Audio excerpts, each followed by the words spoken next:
إن الحمد لله نحمده ونستعينه ونستغفره ونؤمن به ونتوكل عليه ونعوذ بالله من شرور أنفسنا ومن سيئات أعمالنا من يهده الله فلا مضل له ومن يضله فلا هادي له أما بعد فقد قال الله تعالى في القرآن العظيم بعد أن أعوذ بالله من الشيطان الرجيم مثل الجنة التي وعد المتقون فيها أنهار من ماء غير آسٍ وأنهار من لبن لم يتغير طعمه وأنهار من خمر لذة للشاربين وأنهار من عسل مصفى ولهم فيها من كل الثمرات ومغفرة من ربهم. وقال النبي صلى الله عليه وسلم قال الله تعالى أعددت لعبادي الصالحين ما لا عين رأت ولا أذن سمعت ولا خطر على قلب بشر فاقرأوا إن شئتم فلا تعلم نفس ما أخفي لهم من قرة أعين جزاء بما كانوا يعملون أو كما قال عليه الصلاة والسلام.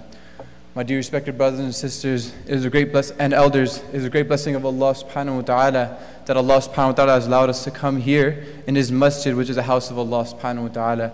And He has allowed us to come here to fulfill our obligation, which is Salatul Jumu'ah. Right? Allah subhanahu wa ta'ala has made this fard upon us in the Quran. Right? And Allah subhanahu wa ta'ala is the one who is giving us the tawfiq to allow us to come here and pray this salah. And it's only from the tawfiq of Allah subhanahu wa ta'ala. And it's such a great thing, because it comes in the hadith of Rasulullah sallallahu alayhi wa sallam, الصلوات الخمس والجمعة إلى الجمعة ورمضان إلى رمضان مكفرات ما بينهن إذا اجتنبت الكبائر أو كما قال. That it comes in a hadith more or less in meaning that the 5 daily prayers from one Jumu'ah to the next Jumu'ah and from one Ramadan to the next Ramadan, all of these are a means of expiation, of forgiveness of sins, of whatever came in between. So inshallah, us coming here and sitting, sacrificing some time out of our lives in order to worship Allah subhanahu wa ta'ala, in order to fulfill the purpose of our life, not only is Allah subhanahu wa ta'ala being grateful to us for this, He is making it a means of forgiving all our sins from the previous Jumu'ah. So it's a great blessing of Allah subhanahu wa ta'ala that He has allowed us to come here and pray Salatul Jumu'ah. On top of this, Allah subhanahu wa ta'ala has given us uncountable blessings. Right? And then whenever we start any talk, we should start off with talk about the greatness of Allah subhanahu wa ta'ala. Because Allah subhanahu wa ta'ala Himself, He started the Quran with Alhamdulillahi Rabbil Alameen. All praise and thanks is due to Allah subhanahu wa ta'ala, the Lord of the worlds. Right? And it comes in a hadith of Rasulullah sallallahu alayhi wa sallam, كل أمر ذي بال لم يبدأ به بالحمد لله فهو أقطع أو كما قال عليه الصلاة والسلام. That every matter of importance that is not started with the praise of Allah subhanahu wa ta'ala, then it is deficient. So every time we start, we should start talking about the greatness of Allah subhanahu wa ta'ala and praise Allah subhanahu wa ta'ala. So Allah subhanahu wa ta'ala has given us uncountable number of blessings, as He says in the Quran, وَإِن تَعُدُّوا نِعْمَةَ اللَّهِ لَا تُحْصُوهَا. If you were to try to count the blessings of Allah subhanahu wa ta'ala, you would not be able to count them. Right? We can go on for days and days, and our entire lives we're just counting the blessings of Allah subhanahu wa ta'ala, but we cannot be able to count them. Right? Just start off with our own bodies. Right? How Allah subhanahu wa ta'ala has given us health. You go to the hospital, you'll see millions and millions of different sicknesses. That's why it takes so long for a person to become a doctor, because they have to study all these different illnesses and how they can get better.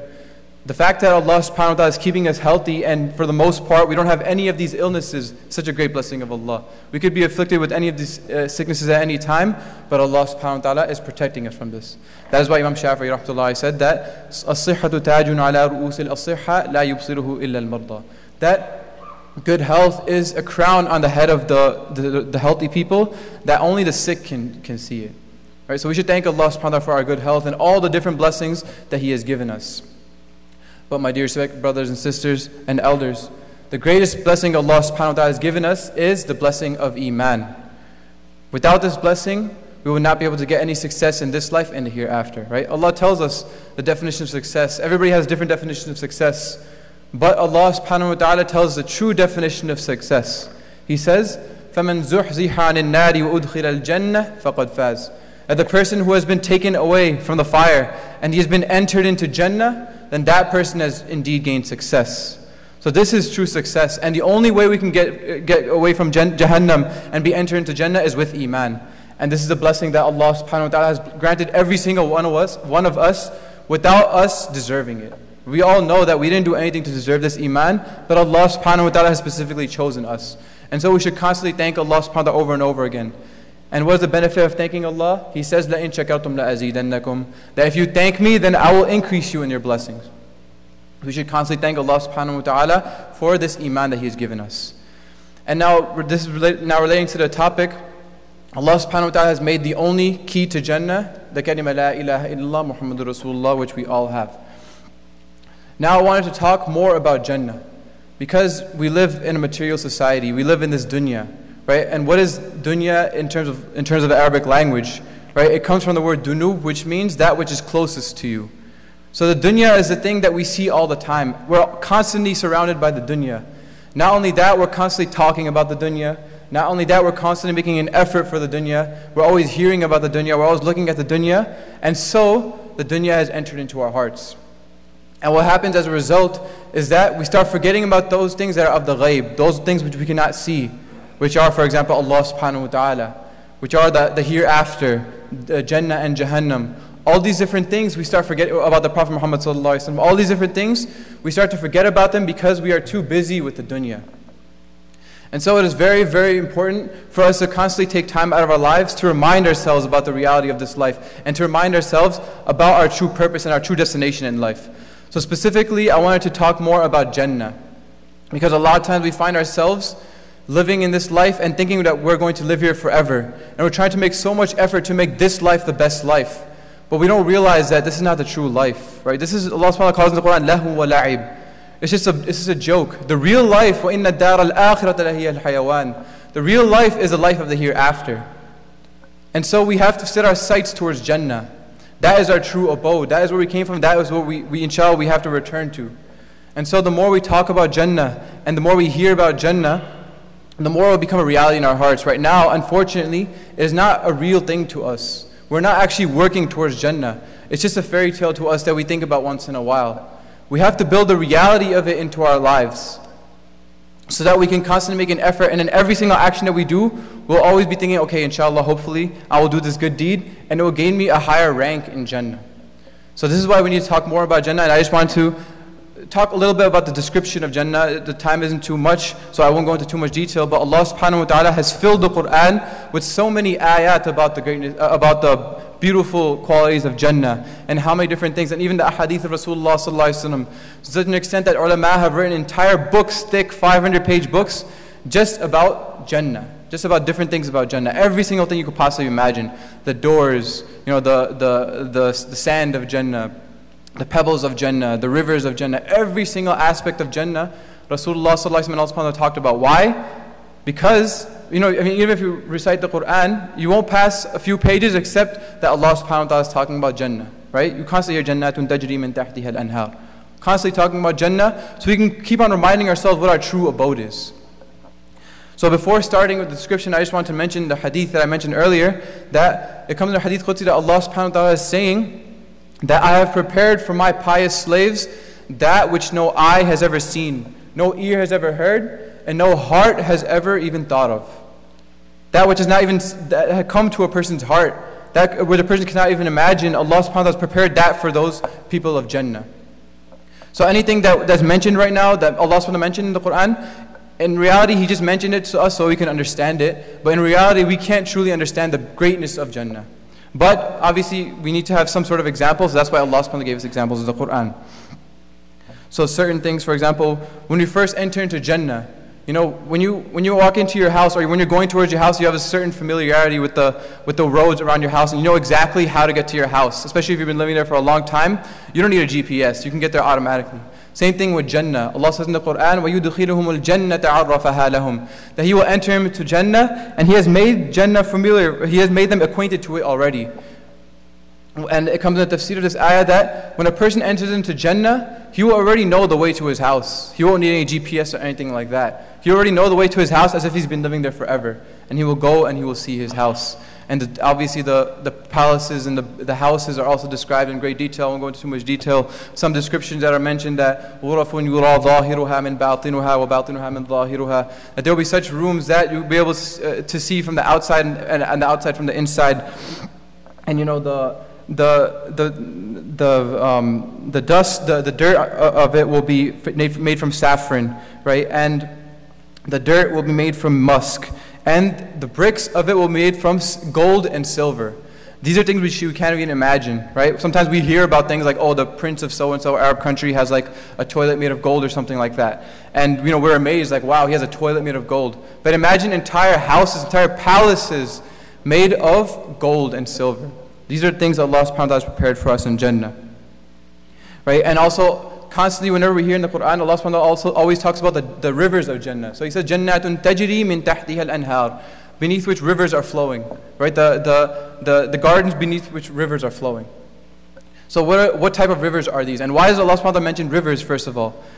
Whenever you see any sort of water, it has a beautiful sight, and naturally we have a tendency to love these beautiful, to see these sights as beautiful. For example, the Chicago skyline. Why do people flock from all over to see it, even though New York skyline is better? But why do people flock towards Chicago to come see the skyline? Because you have Lake Michigan, you have the water next to it, which enhances the beauty of the skyline itself. Why do people always want a waterfront house? Why is the dream to buy a waterfront house? Because it's a beautiful sight. Right? And recently I experienced this more when I was hiking one time in Colorado. We were hiking in the mountains. And the scenery was already beautiful. All of a sudden we came across a clearing and there was a giant lake. And everybody was just shocked. Their breath was taken away about how beautiful it was. The scenery was still exactly the same, but the only difference was that we came across a lake. So this water naturally has a beautiful aspect to it that every single person is drawn towards it. So that's why that's one of the reasons why Allah subhanahu wa ta'ala mentioned rivers over and over again, because it's beautiful. And not only that, we will be able to drink from these rivers as well. Allah subhanahu wa ta'ala mentioned in the Quran, there will be 4 types of rivers, right? From water which will never change, and from water that will never change, right? مِن مَاءٍ غَيْرِ آسٍ وَإِنْهَارٌ مِن لَبَنٍ لَمْ يَتَغَيَّرْ طَعْمُهُ, and rivers of milk which will never become expired. Today we buy milk, after 10 days it's done, right? It's going to be sour. But that milk will never become sour, never become expired.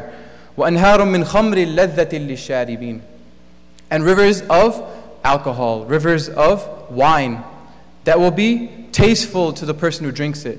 Even alcohol in this world, most of the time it's not even tasty, as people can tell you who drank alcohol. Most of the time it's not even tasty. People just drink it because they want to get drunk, they want to get out of their senses. But the wine, the hereafter, it won't have the bad qualities, it will only have the best qualities. Right? And it will be tasty to for the person who drinks it. And that brings me to another point, that a lot of time in this world, Allah subhanahu wa ta'ala has told us to stay away from certain things. And these are things which we really want to do. Right? For example, relationships before marriage. For example, alcohol. For example, all these different things that Allah subhanahu wa ta'ala is for men to stay away from silk, to stay away from gold, all these different things. Right? All these things Allah subhanahu wa ta'ala has told us to stay away from this dunya. But the beauty of it is we have something to look forward to. Right? We have to stay away from it for the short amount of time that we are in this world. Maybe 30, 40, 50, 60, 70, maximum 90, 20, 100 years. You have to stay away from these things for a small amount of time. But in Jannah, everything that we stayed away from in this dunya, we will be able to get it in the hereafter. And that's the beauty of it. That's why Allah specifically mentions alcohol, which He has made prohibited. He specifically mentions that we will have that in Jannah. And that's why He mentions specifically silk for men, that everybody will be wearing beautiful clothing made of silk. So all those things that we feel that, I want to do it in this dunya, if we just keep in our mind that we're going to get it in the hereafter forever, if we're going to get it in the hereafter anyway, and that's going to be forever and ever, then we won't even want to do the things in this life anymore. Because we know that if we do it in this life, there's a chance we might not even get it in the hereafter. Unless, inshallah, if we do it in this life, we shouldn't feel hopeless. We should do tawbah and turn to Allah subhanahu wa ta'ala, and hopefully He'll grant it to us in the hereafter as well. But we don't want to take that chance. So this is why Allah subhanahu wa ta'ala tells us about all these different things in the Quran. And the last river that Allah subhanahu wa ta'ala tells about is Asalim Musaffa, the purest of all honey. Right? It doesn't have any beeswax inside that honey, it's all completely pure. Right? And so there's so many different aspects of Jannah. Unfortunately, we're almost out of time. I won't be able to mention it in too much detail. So I just wanted to mention a few things that sometimes some thoughts that come to our minds when we start thinking about Jannah. One thing we start thinking about is we're going to be there forever and ever and ever. Won't we get bored? Right? It's the same thing over and over. Over here, if you go to one restaurant over and over again, after a while, you're going to get bored of it. Even if it's the best food you've ever tasted in your life, you eat it for a week straight, you're completely tired of it. Right? And you can give that example for anything. Right? So won't we get bored of it, and won't we want to move on to something else? No. Because the beauty of Jannah is that the blessings of Jannah will always be increasing more and more and more and more. So we'll never ever, we won't even think about getting tired of it. Because it'll always get better, so how could you possibly get tired of it? And also Allah subhanahu wa ta'ala, He's our creator. Sometimes people think that, in Jannah, what if all these different things that Allah's mentioned, I don't really want these things. Right? Some of these things, like, okay, it's not that big of a deal. Like, if somebody's never tasted alcohol before, why would they actually even want alcohol? Right? It's not that big of a deal. But Allah subhanahu wa ta'ala is our creator. He knows us best. So He knows what we will want, and He will give us whatever we want. It's not limited to these things which are mentioned in the Quran and Hadith.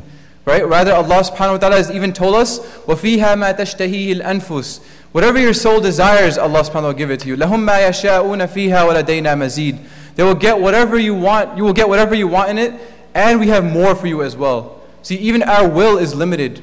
We don't even know the best thing that we could possibly want. The highest thing we can think of, Allah subhanahu wa ta'ala will give us even higher than that in the hereafter. Allah subhanahu wa ta'ala knows us best. And He also tells us in the Quran, لَا يَبْغُونَ عَنْهَا حِوَلًا, that they will never want to leave this place. So why are we thinking about these things then? Why are we thinking about wanting to leave in this place? It doesn't even make sense if you think about it. Why would you want to leave a place in which the blessings are going to increase over and over and over and over again forever? So these are things that we should contemplate and always think about in our minds. We should always ponder about Jannah, think about death, think about the hereafter, until it becomes a reality in our hearts. Because right now these things are not a reality in our hearts, and it is evident by the fact that by the way we are living our lives. So in order for these things to become a reality in our hearts, we have to talk about them over and over again. We have to sit in gatherings in which these things are mentioned. We talk about Jannah, we talk about Jahannam, we talk about death, so they become a reality to us, so they're not fake to us. And that's how it was to the Sahaba radiallahu anhum. They used to live as if Jannah and Jahannam were in front of their very eyes. It comes in a hadith of Harith ibn Malik that Rasulullah sallallahu asked him, how are you today? He said, I'm a believer, O Rasulullah. So Rasulullah sallallahu told him, are you a true believer? He said, yes, I'm a true believer. So he said, every statement has a reality. Every statement has a proof. What is the proof of your iman? He mentioned a bunch of different things, but one of the things he mentioned is that وَكَأَنِّي أَنظُرُ إِلَىٰ أَهْلِ الْجَنَّةِ يَتَزَاوَرُونَ فِيهَا. It is as if I'm looking at the people of Jannah visiting one another in Jannah. So this was a state of their iman that at all times it seemed like they're actually living the reality that I'm going to enter into Jannah. And every action that they did was predicated on this fact that my final destination is Jannah. They weren't worried about this dunya. They knew that Rasulullah sallallahu told us that Allah subhanahu wa ta'ala, this dunya is not even worth the wing of a mosquito to Allah subhanahu wa ta'ala. They were more concerned about the hereafter. They knew that if I sacrifice my pleasures, my temporary pleasures in this dunya for a small period of time, then what's to come is going to be way, way better than that. And just to wrap up, one last thing, to show the level of yaqeen that Sahaba radiallahu anhum had in Jannah. There was one Sahabi who asked Rasulullah sallallahu alaihi wasallam about Jannah. And so Rasulullah sallallahu alaihi wasallam recited some ayat from Surah Insan. And Surah Insan is a surah that talks in great detail about, I recommend everybody to read a translation of this surah. It talks in great detail about Jannah and the beauty and the pleasures of Jannah. And so this Sahabi, after hearing this, he passed away. He passed away just from hearing the ayat about Jannah, out of longing. And Rasulullah said after that go and bury your companion, because his intense longing for Jannah has killed him. That's how real these things were to them. So we have to build this reality in our hearts as well. Jannah and Jahannam have to become real to us. And that will only come if we come in an environment where, alhamdulillah, over here in the masjid every single day after Salat al-Isha, we have ta'aleem taking place where the hadith of Rasulullah are being mentioned, and Rasulullah always telling us about the ghaib, right? So we need to put ourselves in the gatherings in which this is talked about more, so that it can become a reality in our hearts, and also try to establish these gatherings in our homes as well. Try to read the books of ahadith in our homes as well, and we will hear more and more about these things. May Allah subhanahu wa ta'ala give us all tawfiq. May Allah subhanahu wa ta'ala grant us all jannatul firdaus. Wa akhiru da'wana alhamdulillahi rabbil alameen. Inshallah, you can pray yourself.